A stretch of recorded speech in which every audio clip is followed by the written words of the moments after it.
جی کہ عمرہ کرنے سے حج فرض ہو جاتا ہے میرا بھائی، عمرے سے حج فرض نہیں ہوتا۔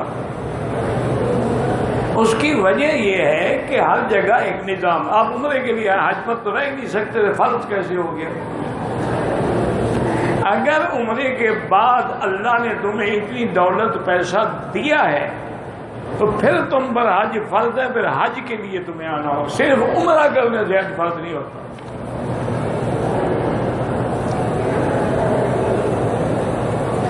میرے والد نے مجھے میرے بھائی بہنوں کو عمرہ کروایا ہے، 2 بھائی 1 بہن ہیں، بالغ ہیں، لیکن خود کماتے نہیں ہیں۔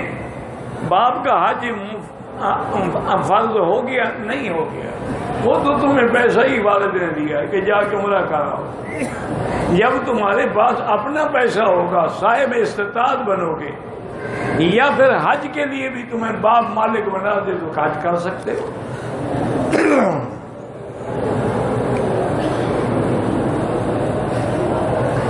احرام کی حالت میں تصویر اور موبائل اور ویڈیو سب حرام،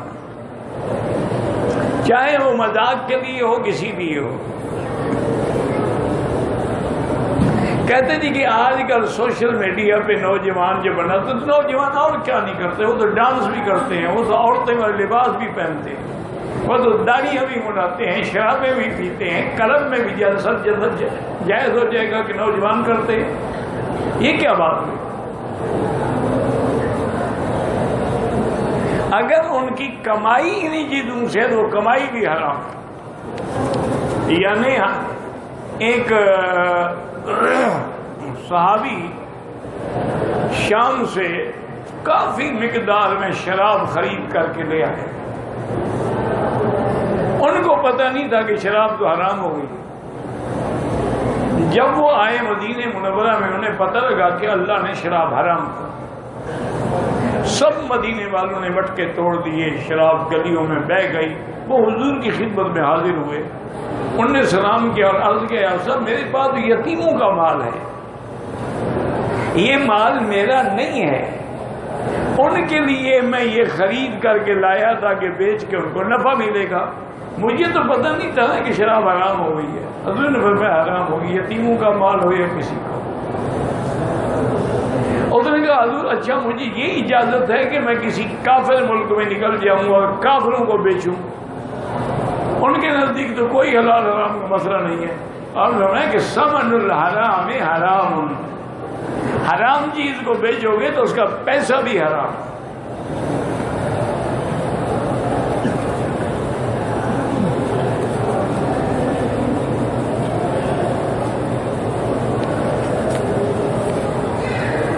آب زمزم سے چائے ہاں جی بنا سکتے ہیں، یہاں کی جبل احد کی یا کسی پہاڑ کی کنکریاں اپنے ملک لے جا سکتے ہیں، بالکل۔ صرف 2 چیزوں کی اجازت ہے، زمزم یا مدینے کی کھجور ہے۔ تمہارے بس میں ہو تو تم تو کعبہ بھی لے جاؤ۔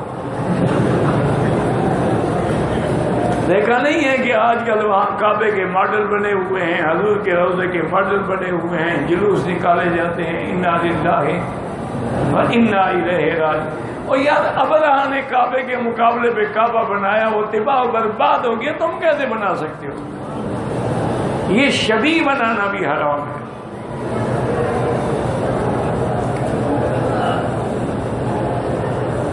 چونکہ احد پہاڑ حضور کو پسند تھا، جو حضور کو پسند ہو تم لے جاؤ، یہ عجیب بات ہے۔ حضور کو تو جہاد بھی پسند تھا، شہید ہونا بھی پسند تھا، اس کے لیے محنت کرو، پتھر کیوں چن رہے ہو؟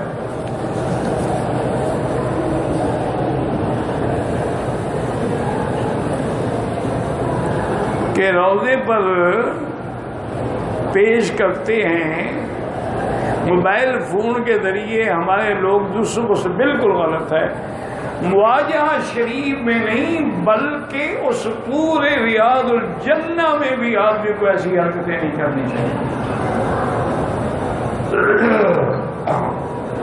جن علماء کو تم نجدی اور وہابی اور دیوبندی اور پتہ نہیں کیا کیا کہتے ہو، ان کے بہت بڑے بزرگ نے اور عالم نے، اور اس وقت وہ سارے یعنی پورے ان کے نظام قضاء کے رئیس تھے، مجلس القضاء کے، انہوں نے حج کے مسائل پہ کتاب لکھی ہے۔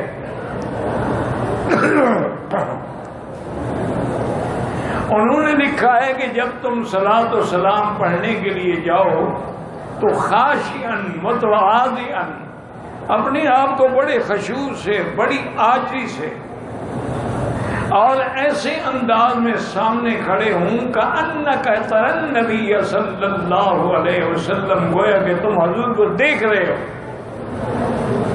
اسی ادب کے ساتھ کھڑے ہو کہ ادب سے صلاۃ و سلام پڑھو۔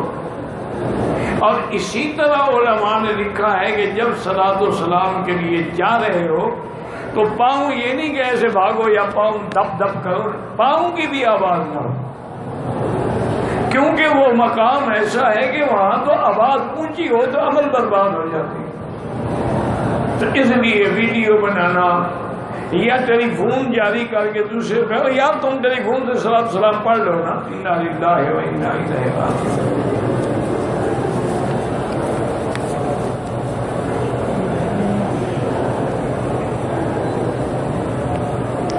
یہ جو آدمی کو دفن کرنے کے وقت اس کے کفن پہ کلمہ شریف لکھتے ہیں، یہ بالکل بدعت ہے اور فائدہ بھی کوئی نہیں۔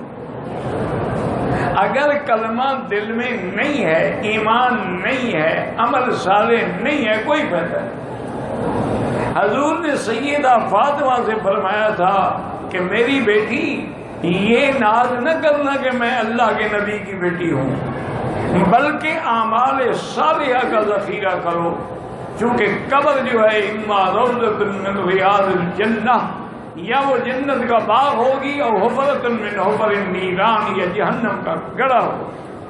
تو اس لیے ان کپڑوں سے کوئی فائدہ نہیں ہوتا۔ جیسے آج تم غلاف کعبہ خرید کر کے لے جاؤ اور کسی ہندو کو لپیٹ کے جلا دو یا دفن کر دو، بخشا جائے گا؟ بخشش کا تعلق ایمان سے ہے۔ من کان یرجو لقاء ربہ فلیعمل عملا صالحا ولا یشرک بعبادۃ ربہ احدا۔ جو اللہ کا دیدار کرنا چاہتا ہے اس کے لیے ضروری ہے کہ اعمال بھی صالحہ ہوں اور شرک بھی نہ کرے۔ یہ سب بدعات ہیں، کوئی سبز چادر ڈالتے ہیں، کوئی لال ڈالتے ہیں، کوئی کفنی پہ لکھتے ہیں، کوئی پتہ نہیں کیا کیا کرتے ہیں۔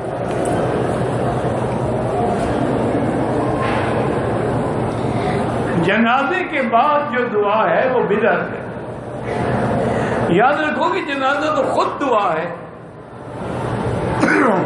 جب تم جنازہ پڑھتے ہو نہیں کہتے ہو اللہم اغفر لحینا میتنا شاہدنا، یہ دعا تو کر رہے ہو، یعنی وہ دعا جو حضور نے مانگی، نبی نے مانگی، ہمیں سکھائی، امت کو سکھائی، اس دعا پر تمہیں اعتبار نہیں ہے۔ بعد میں جو مولوی دعا کرائے گا اعتبار، وہ خالص بدعت ہے۔ باقی یہ جو کہتے ہیں جی 40 قدم چل کے ٹھہر جاؤ پھر یہ بھی بدعت ہے۔ یار کیوں لوگ حادثے میں مر جاتے ہیں، ان کے 40 قدم کون پورے کرے گا؟ بس ایک تماشا ہے، لوگوں نے اپنے رزق کو بڑھانے کے لیے ایک ذریعہ بنایا ہوا ہے، دین کے نام پہ کھاتے ہیں۔ کبھی چہل قدمی ہے، کبھی جنازے کے بعد دعا ہے، کبھی قرخانی ہے، کبھی جمعراتے ہیں، کبھی چلیسے، سب بہانے ہیں روٹی کھانے کے۔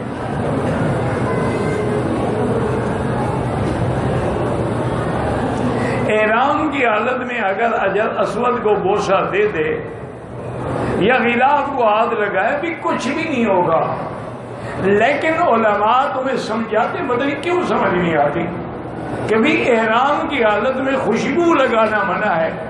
حجر اسود پہ خوشبو لگی ہوتی ہے کہ تمہیں لگ نہ جائے، اس لیے منع کرتے، ورنہ اگر تمہیں خوشبو نہیں لگی کوئی حرج نہیں۔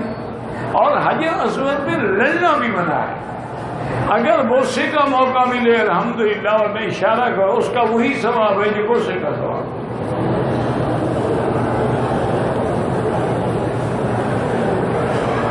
دم کا مقصد یہ ہے کہ تم نے غلطی کی ہے، اسی لیے کہتے ہیں دم جبر، اس غلطی کو پورا کرنے کے لیے اللہ نے یہ حکم دیا۔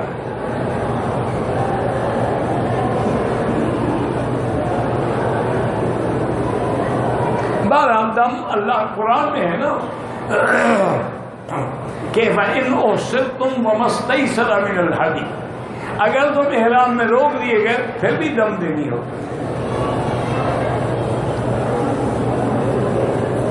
اگر کسی نے مغرب کی اذان ہو گئی، نماز سے پہلے پہلے اسے طواف کے 2 رکعت پڑھ لیے، ٹھیک ہے، جائز ہے، لیکن افضل احناف کے نزدیک یہ ہے کہ مغرب کے بعد پڑھے، ویسے جائز ہے۔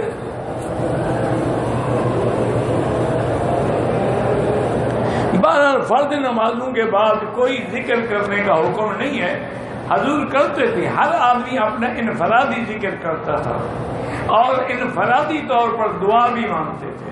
البتہ مغرب کے بعد اور فجر کے بعد حضور یہ آواز سے پڑھتے تھے، لا الہ الا اللہ وحدہ لا شریک لہ لہ الملک ولہ الحمد یحیی ویمیت وہو علی کل شیء قدیر اللہم انت السلام ومنک السلام تبارکت وتعالیت یا ذا الجلال والاکرام۔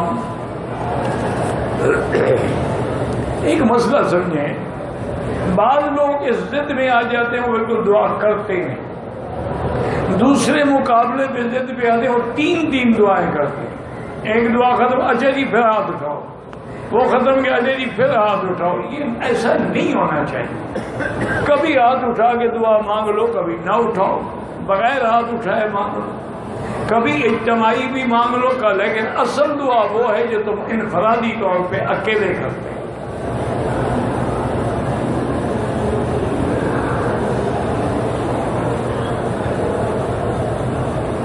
احرام کی چادریں پہنے صرف حجر اسود کو بوسہ دینے کے، اور جھوٹ ہے، یعنی اللہ کے گھر بوسہ دینے جا رہے اور جھوٹ ہے احرام پہنا ہوا، حالانکہ وہ احرام نہیں ہے۔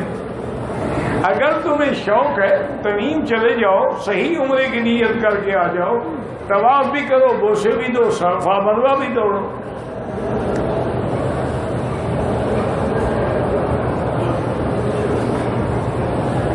ایک بڑھیا اپنا سامان اٹھائے جا رہی تھی، حضور نے اس کا سامان اٹھایا،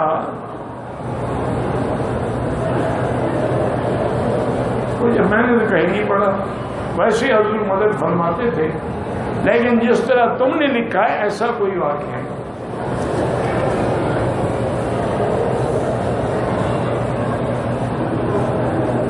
ایک عورت حضور پر کچرا پھینکتی تھی، وہ آپ کو نعوذ باللہ، تو آپ اس کی خیریت دریافت کرنے کے لیے گھر گئے، یہ بھی بات غلط ہے۔ اصل بات یہ ہے کہ ابو لہب کی جو بیوی تھی نا، یہ حضور کی چاچی ہے، وہ بغض میں آ کر حضور کے راستے میں کانٹے بچھاتی تھی۔ تو جب کہا کہ ایک دفعہ حضور آئے تو کانٹے نہیں تھے لازم، میں پتہ نہیں خیر ہے آج وہ ہماری مخالفہ نے کانٹے نہیں، انہوں نے کہا کہ وہ تو بیمار ہے، اچھا تو وہ تو چاچے کی بیوی تھی انہیں، لیکن وہ اسی طرح دشمن رہی۔ انہوں نے کہا حضور میں آپ پر کبھی بھی ایمان نہیں لے آؤں، اور اسی طرح کفر پہ مر گئی، اور اللہ نے قرآن میں ان کی مذمت فرمائی، وَامْرَأَتُهُ حَمَّالَةَ الْحَطَبِ، لکڑیاں اٹھا کے لا رہی تھی نا، تو رسی گلے میں تھی، گری جو شہید رسی کے پہاڑ کے پتھر میں پھنس کے وہی مر گئی۔ 12 ربیع الاول کو جب سے جلوس نکالنا بالکل بدعت ہے، اور یاد رکھو 12 ربیع الاول وفات کی تاریخ تو ہے، ولادت کی نہیں ہے، ولادت تو آپ کی 9 ربیع الاول ہے۔ یہ تو لوگوں نے ایک رواج ہے، جو نہ مانے وہابی، جو مانے وہ پکا سنی۔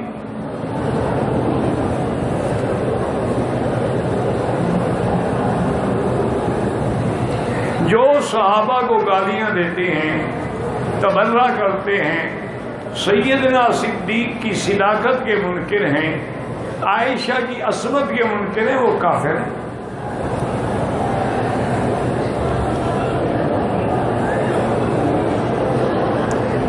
ممبئی سے عمرے کے لیے آیا ہوں، ابھی اکیلا آیا ہوں، دوسرے دفعہ گھر والوں کو اللہ توفیق دے اور آپ کے حاضری بھی قبول فرمائے اور آپ کو فیملی لانے کی بھی توفیق دے۔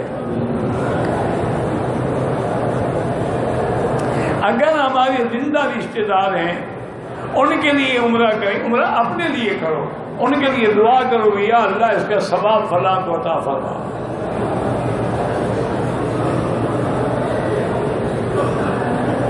عمرے سے حج فرض نہیں ہوتا میرا بھائی، مسجد عائشہ سے عمرہ ہونا ہو جائے، ہاں بالکل ہو جاتا ہے،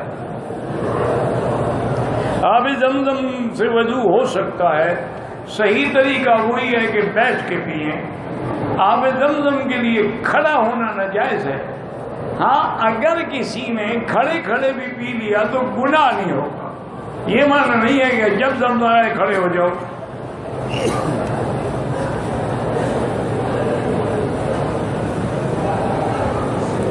اگر ثواب کی نیت سے مکے مدینے میں ہم پرندوں کو دانہ ڈالیں بالکل جائز ہے، لیکن ایسی جگہ ڈالیں پاؤں میں نہ آئے۔ اگر سواری پر بیٹھ کے نماز آ کے وہ بھی ہو جاتی، حضور اونٹ میں بیٹھے بیٹھے بھی پڑھتے۔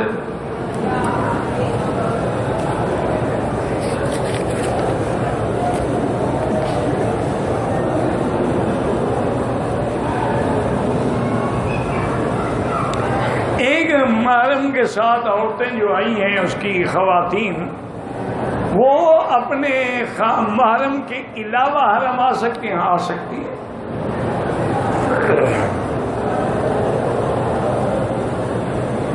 بیت اللہ شریف کی طرف پاؤں کرنا جو ہے، جن ملکوں میں بے ادبی ہے وہ نہ کریں، لیکن بہت سارے ملک ہیں جو اس کو بے ادبی شمار نہیں کرتے۔ مقصد تو ہے کہ بے ادبی نہ ہو، جب ان کے نزدیک بے ادبی ہے ہی نہیں۔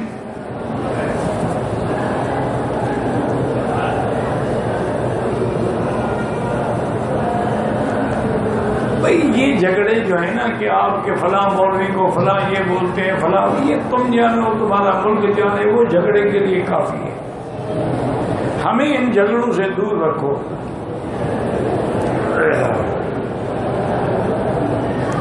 احرام کی حالت میں وضو کرنے کے بعد تولیے سے ہاتھ منہ صاف کر لیے کوئی بات نہیں۔ جو نمازیں قضا ہوئی ہیں پہلے تو توبہ کرو اور اس کے بعد کوشش یہ کرو کہ روزانہ نفل کے بجائے وہ قضا پڑھتے رہو۔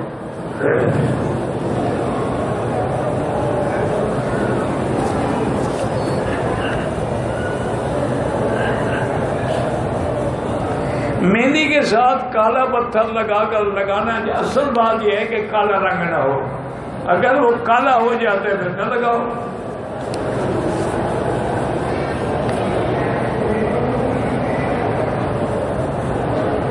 کہتے ہیں جی کہ بد نظری کی وجہ سے اعمال میں دل نہیں لگتا، عمل کرتے رہو خود بخود اصلاح ہو جائے گی۔ اور بد نظری سے بچنے کے لیے لا حول ولا قوت الا باللہ۔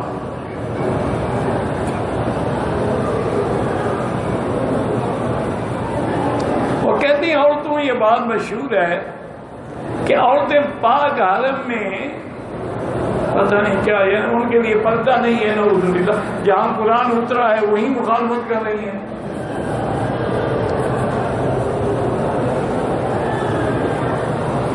میرا بھائی یہ ضروری نہیں ہوتا، اللہ جس سے بھی دین کی خدمت لیں گے وہ لیں گے۔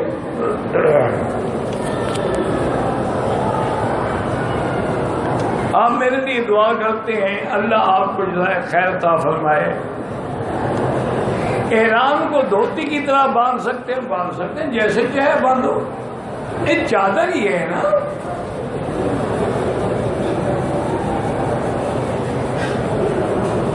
اگر عورتیں آگے کھڑی ہوں یا صف میں برابر ہوں تو نماز احناف کے نزدیک نہیں ہوتی، کوشش کیا کریں گے بچے۔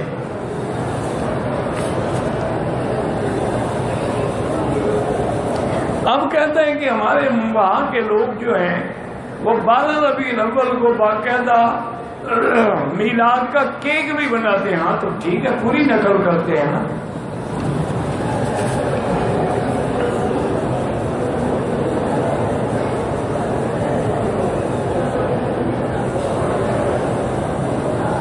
میرا بھائی ایک عمل نہیں، جیسے دعا ہے وہ سب کے لیے ہو سکتی ہے، جمیع المسلمین والمسلمات والمؤمنین والمؤمنات، لیکن عمرہ یا حج ایک کے لیے ایک ہوتا ہے، تم سمجھا کرو نا۔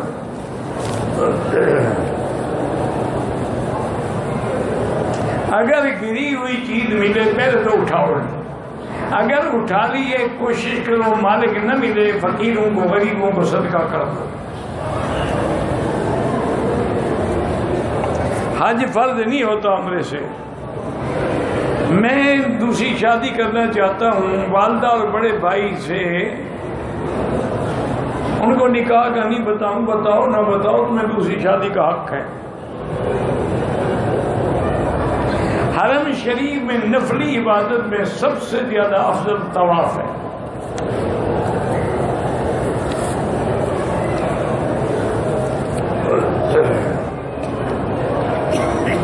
اگر ایک آدمی زندہ تو ہے لیکن معذور ہے، اس کے لیے عمرہ ہو سکتا ہے، فوت شدہ کے لیے بھی ہو، ایک کے لیے ایک۔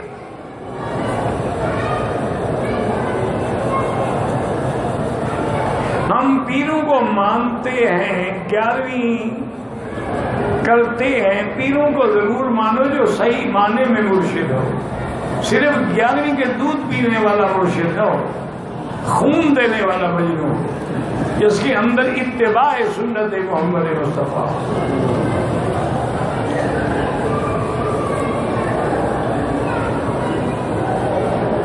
چار رکعت اگر رات کو تہجد کی پڑھیں گے تو ہر رکعت میں فاتحہ بھی پڑھیں گے اور سورت بھی پڑھیں گے۔ اپنے کسی رشتہ دار کے لیے عمرہ کر سکتے ہیں، زندہ شخص جو معذور ہے، بیمار ہے، اس کے لیے بھی کر سکتے ہیں۔ میرے بیٹے کا نام علی حیدر ہے، اس کو ہر بات پہ غصہ آ جاتا ہے، تو آپ نے نام جو ایسا رکھا ہے حیدر، بہرحال بڑا پیارا نام ہے، حضرت علی کا نام ہے۔ یہ غصہ جو ہے نا، اس کی دو وجہ، کبھی کبھی یہ بیماری بھی ہوتی ہے۔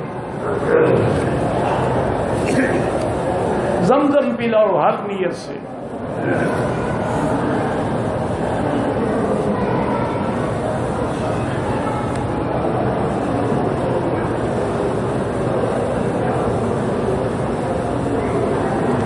کہتے ہیں جی کہ عیسائی لڑکی نے کہا کہ جب آپ لوگ درود پڑھتے ہیں تو اللہم صلی علی محمد وعلی آل محمد کما صلیت علی ابراہیم وعلی آل ابراہیم، تو آل ابراہیم جو ہے وہ تو ہم یہودی ہیں، آل ابراہیم تو پہلے محمد مصطفیٰ کو تو مانو، آخری آل ابراہیم مان رہے ہو تو اللہم صلی علی محمد کیوں نہیں مانتے ہو؟ یہ عجیب بات ہے، میٹھا میٹھا آپ کو کڑوا کڑوا دوں۔ اور دوسری بات یاد رکھو، آل سے مراد اولاد نہیں ہے، آل سے مراد اتباع کرنے والے ہیں۔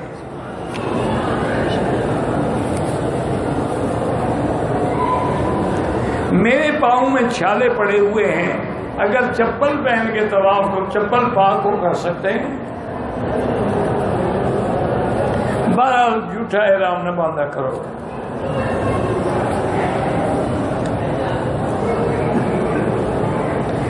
احرام کی حالت میں سگریٹ پینا ڈبل حرام ہے۔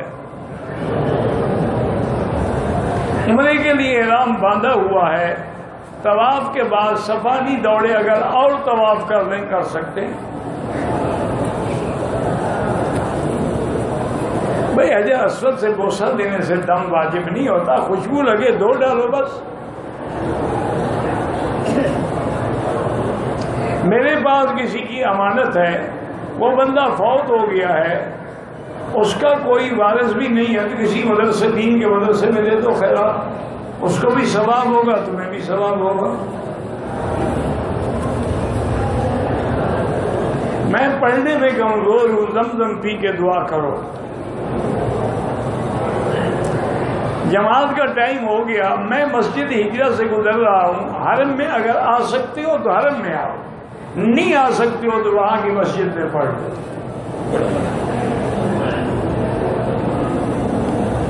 بیت اللہ کے سامنے بیٹھ کے زیارت افضل ہے یا قرآن پڑھنا افضل ہے؟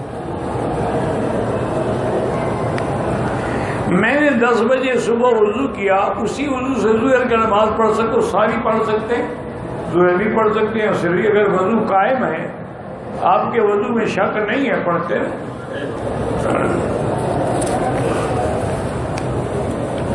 عمرے کے لیے آئے ہیں، 4 روز ہو گئے، عمرے سے فارغ جدہ چلے گئے، واپسی پہ احرام نہیں باندھا، کوئی بات نہیں، جدے سے جدہ میقات نہیں ہے۔ کسی نے عمرے کے بعد حل کیا، قصد نہیں کیا، کپڑے پہن لیے، 5 گھنٹے کے بعد حل کیا، دم پڑ گئی۔ مسجد عائشہ سے حضور نے خود حکم دیا ہے تو عمرہ کیسے نہیں ہو سکتا؟ کیپٹن مسعود احمد عثمانی میں نہیں جانتا کہ ان کے کیا عقیدے ہیں اور وہ کون ہے۔ تقلید کرنا جو ہے یہ حکم ہے، اللہ کے قرآن میں بھی ہے کہ فاسألوا اہل الذکر، اگر تم نہیں جانتے ہو تو آپ علماء سے پوچھو۔ مرد عورت کے سینے میں فرق ہے، عورت زمین کے ساتھ بدن ملا کے سجدہ کرے۔ یہاں کے لوگ جو ہیں وہ فقہ حنبلی پہ عمل کرتے ہیں۔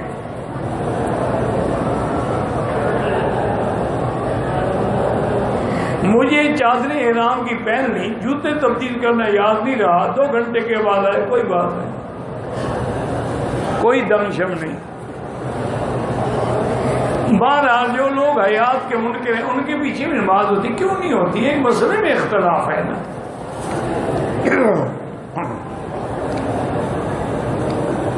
والدہ صاحبہ کو ویل چیئر پہ طواف کراتا ہوں، درمیانے طواف ان کو نیند آ جاتی ہے، ویل چیئر پر ٹیک بھی لگائی ہوتی، پھر تو وضو نہیں رہتا اگر نیند آ جاتی ہے۔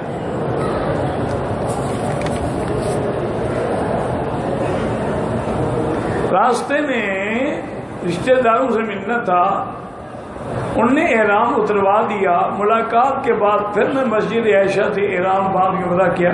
کتنی دیر کے بعد؟ اگر فوراً تو کوئی حق نہیں، اگر زیادہ دیر ہو گئی تو دم پڑ گئی۔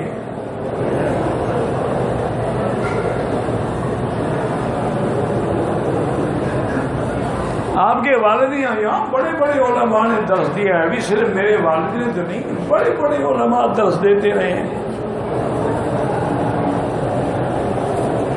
مسجد عائشہ سے بھی عمرہ ہو جاتا ہے۔ وادی جن کے بارے میں نہیں جانتا، پہلا عمرہ میں نے کیا، دوسرا مدینے سے واپس آ کے کیا، پھر عمرہ کروں تمہاری مرضی ہے، افضل طواف ہے۔ مسجد مدرسہ بنانے کا ارادہ ہے، اللہ آپ کو توفیق دے۔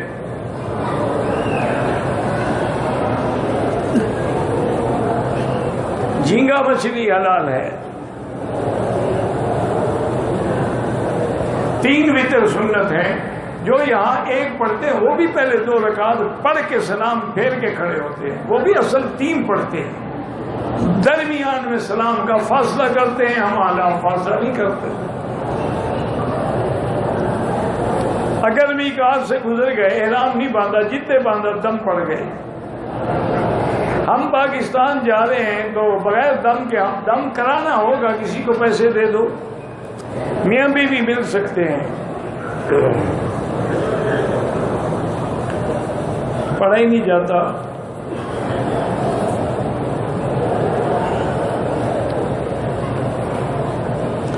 جن کے پیر میں تکلیف ہے چپل پہن سکتا ہے، عمرہ کرنا بہتر ہے یا طواف بہتر ہے؟ کیا احرام کا کپڑا ہم رکھ لیں، کفن میں استعمال ہوگا؟ کوئی بات نہیں، رکھ سکتے ہیں۔ کہتے ہیں جی کہ مداروں پہ چادریں کیوں ڈالوں سے پوچھو، زندہ کو دیتے نہیں ہیں، مردوں پہ ڈالتے ہیں۔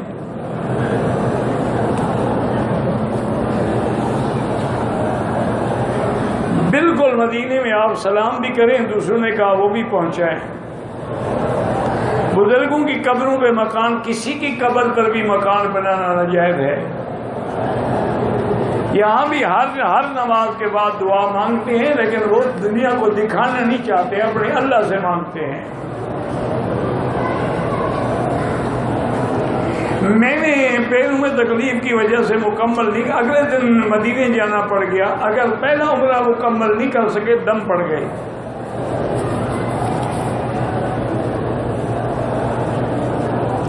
21 دن عمرے کے لیے آئے ہیں، اگر 21 دن ایک جگہ نہیں ہے، کچھ مدینے میں کچھ مکے میں، نماز قصر پڑھیں گے۔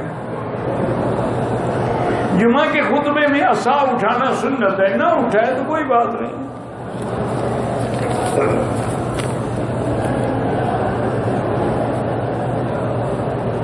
کہتے ہیں جی پتہ نہیں ویل چیئر لے گیا، پر لے گیا تو آپ کو تو ثواب ہوگا نا۔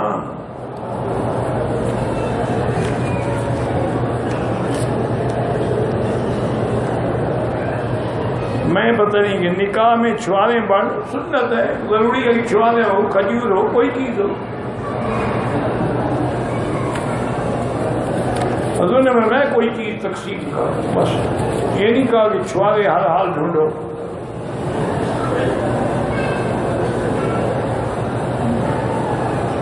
اپنی اصلاح کے لیے خانقاہی نظام سے جڑنا ہے، جڑ جاؤ، لیکن جو مواحد لوگ ہیں ان کے پاس جاؤ۔ ایک آدمی نے طواف کیا، نفل بھی پڑھی، صفا مروہ نہیں کیا، جا کے ہوٹل احرام اتار دیا، نیچے والی چادر نہیں اتاری، پھر اگلے دن آ کے طواف کیا، نفل پر ٹھیک ہے۔